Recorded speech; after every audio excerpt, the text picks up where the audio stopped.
Starship Troopers and its animated and live-action sequels portray the Arachnids, often simply called the Bugs, as a vast interstellar swarm species that serves as humanity's primary enemy.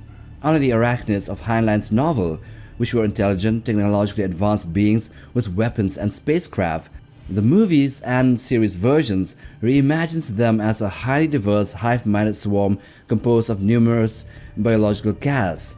They originate from the bug world called Glendathu, and they control multiple star systems, which makes them one of the dominant powers in the galaxy. The Arachnids operate as a hive civilization, centered around queens, colony leaders, brain bugs, and the god bug. Individual bugs generally appear animalistic, but collectively they demonstrate remarkable strategic capabilities. Throughout the films and shows, they conduct planetary invasions, organize defenses, establish vast tunnel networks, and coordinate attacks involving millions of organisms. So here in this video, we will explore the biggest of the different types of bugs that have appeared in the movies, shows, and games of Starship Troopers. Let's get banging. At 15 we have the brain bug. So this is one of the most important and feared arachnid casts in the Starship Troopers movie and the expanded universe adaptations. Scientifically, they were designated as Cerebrus rex in some source material. The brain bug serves as the primary command and control organism of the arachnid colony. While warrior bugs provide the muscle, the brain bug functions as the strategic center of the hive, coordinating military operations, directing bug swarms, and processing information gathered from all across its territory. It resembles a giant parasitic tick and a brain combined into one. It is estimated to be around 5 meters or 16 feet long and approximately 4 meters or 13 feet tall. 14. The Overseer bug. This is a specialized arachnid command organism designed to coordinate and direct bug forces on the battlefield. Its body is covered in thick, overlapping carapace plates and pronounced ridges, supported by 8 long, clawed legs that allow it to traverse rough terrain.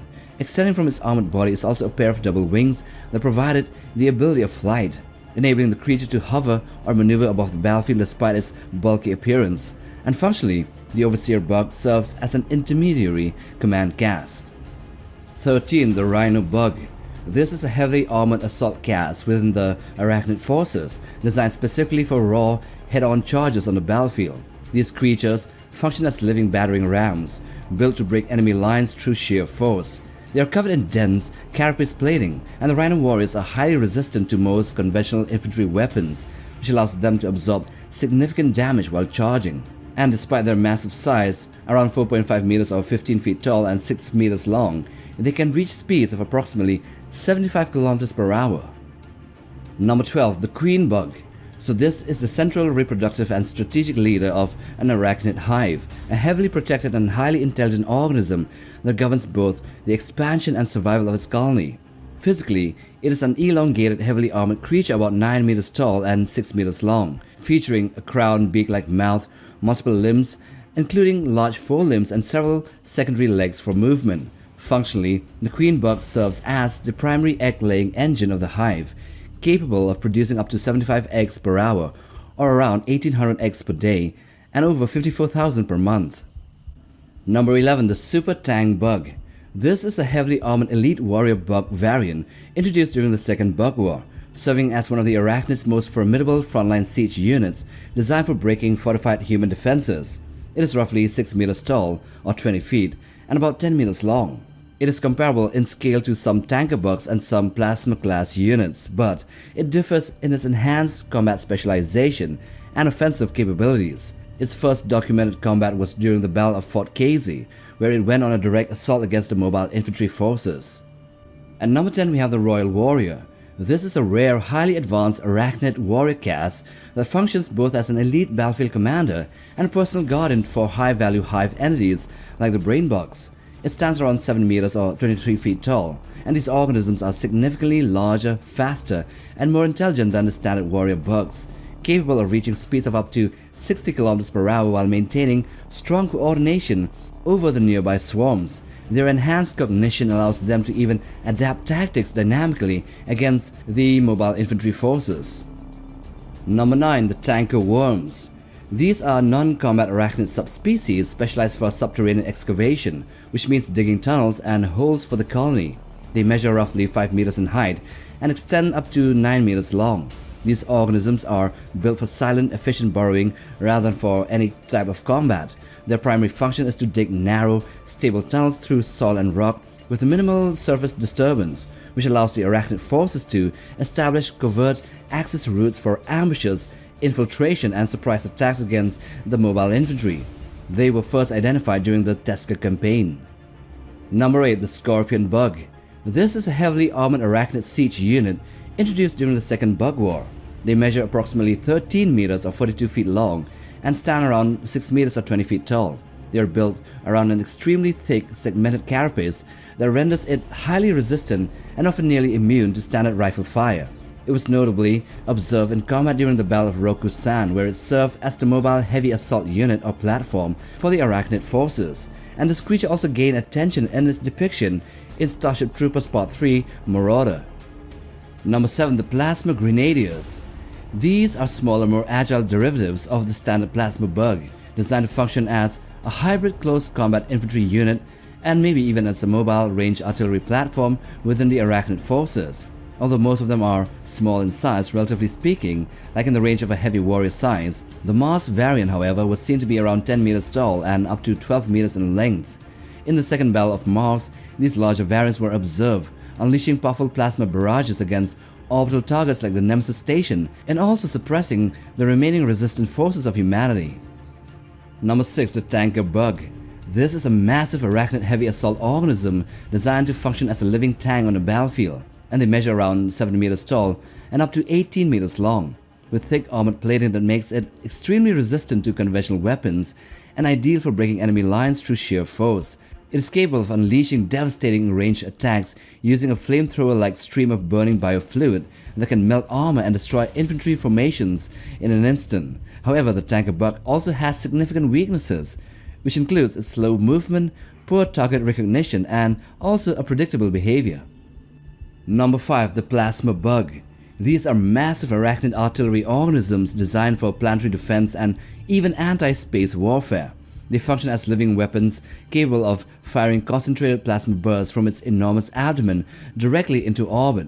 Standing around 31 meters tall, which means more than 100 feet, and reaching up to 50 meters long, it is built with a body structure which is optimized to generate and discharge high-energy plasma, which is capable of damaging or even destroying capital starships, disrupting fleets, and even deflecting incoming asteroids. They were first demonstrated during the battle over Klendathu, where their unexpected firepower inflicted heavy losses on the invading Federation ships. On the 4th spot, we have the Transport Bug. This is a massive arachnid subspecies that functions as a living spacecraft, which is used to carry and deploy bug forces through interstellar space. They are shaped like an elongated beetle. They are built to survive the vacuum of space as well as hostile planetary environments. They have a thick carapace plating that shields them or their internal organs from literally everything. They fly in space using propulsion similar to plasma drives and hyperdrives, but biological in nature, and when on a planet, they deploy large wing-like structures that allow them to take off and land, and then retract them once they reach space. Most of them are stated to be around 20,000 tons in weight, and while lengths and heights are not stated, we can estimate them to be a couple of 100 meters in length at most. On the 3rd spot, we have the Super Transport Bug. This is an enormous upgraded version of the standard transport bug, and they serve as one of the arachnid's primary capital-scaled vessels for interstellar warfare and also for colony spreading and movements. They are roughly 10 times larger than a regular transport bug, and they are capable of carrying a queen along with a substantial escort force, which includes multiple transport bugs, large infantry swarms, and even heavy units like the plasma bugs, which makes it both a mobile hive transport and a frontline warship in the arachnid fleet. These colossal organisms are engineered for deep space travel and are able to traverse interstellar distances reportedly up to around 75 light years at a time, with speeds comparable to human spacecraft, and they can also fight using plasma-based weapons against the Federation starships. Number 2. The Ice Bug. This is an enormous space-dwelling subspecies of the arachnids that can grow to the size of a large asteroid, which allows it to drift through space while disguised as a seemingly inert celestial object. In its dormant state, it closely resembles a natural ice-covered asteroid, which makes it extremely difficult to distinguish from ordinary space debris, with only the occasional surface disturbance which hints at its hidden biological nature. They can remain dormant for thousands or even potentially millions of years, and when awakened, the ice bug unfolds from its asteroid-like shell, revealing massive limbs, pincers, and a vast central body capable of active movement through space with its legs functioning as powerful propulsion systems. It also possesses a gigantic mouth which is capable of consuming or swallowing smaller starships and shuttles, which means it is one of the biggest bugs ever. And of course, number 1 goes to the Behemocoatl. This is depicted as the ultimate god bug within the arachnid hierarchy, functioning as a planetary scale superorganism. Unlike other bug casts, the Behemocoatl is permanently embedded within the crust of planet OM-1, effectively making the entire world a part of its body. From beneath the surface, it extends vast organic structures and control systems and allows it to influence even the surface activity of the entire planet. And this means it can coordinate arachnid forces on the entire planet and feed on anything drawn into its subterranean domain. The Behemocoatl's true scale and lethality becomes most apparent during the events involving the Starship Geronimo, which is struck by a devastating plasma barrage while passing through OM-1. There, the Behemocoatl manifests partially above the surface, but it is ultimately destroyed in the end when the Federation deploys a Q-bomb, which was effectively a planet-cracking weapon. And so those are the 15 biggest arachnid casts and bioforms from Starship Troopers, at least from the movies and sequels and games. So that's where we come to the end of the video. Do hit the like button for support and also click that bell button for regular updates on new video uploads. Also subscribe to be a part of Legion Nutbug, and till the next time, take care, boys.